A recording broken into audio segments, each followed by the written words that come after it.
Bu şehrin izdihamında yasaklı sevdalardan gizemli şiirler besliyorum. En ünlü serüvenleri hem de en gasvetinden haritanın adasında diretiyorum. Gönlünü zorla da olsa mısralarla işgal ediyorum.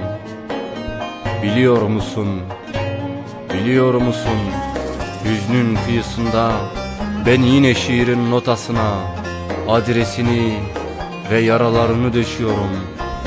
Seni umutlarımın arasına sığdırarak yüreğimde inadına celladın yasak konmuş aşklar yaşatıyorum. Islak gülüşler bırakıyorum albümüne, mülteci yaşamını anlarlar diye önüne mağdurların hasretini döşüyorum. Kızıl dağlarında bir ressam gibi zerin ve maviye boyuyorum düşümün ötesindeki fotoğrafları. Şiirlerin gizinde kendi şifremle anlaşılmazlarla kavga ederken şairlerden yürekli şiirler gür sakallıyı da şiire döşüyorum.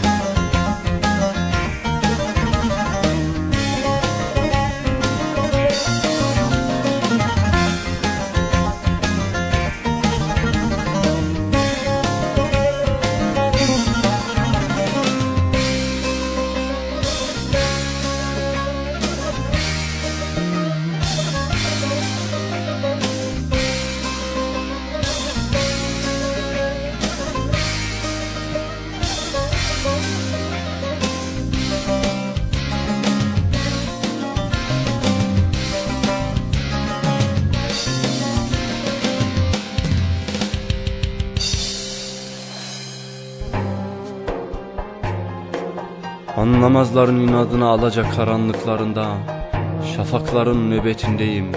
Her zaman, her an, her yerde kavganlayım. Barikat olur çakılırım bilmezin yüzüne. Sana dokunan olursa sanma yanmam.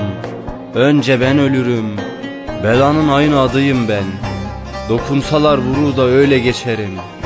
Ne ordular tanırım, ne mayınlı tarlalar, ortasından vurur da öyle geçerim.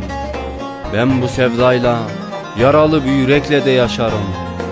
Öyle veya böyle, inadına varım ya. Nerede olursa olsun, biz hep aynı türküleri yılmadan söyleyeceğiz çocuklara. Yine diyorum, şifreli şiirler ekiyorum bozkıra.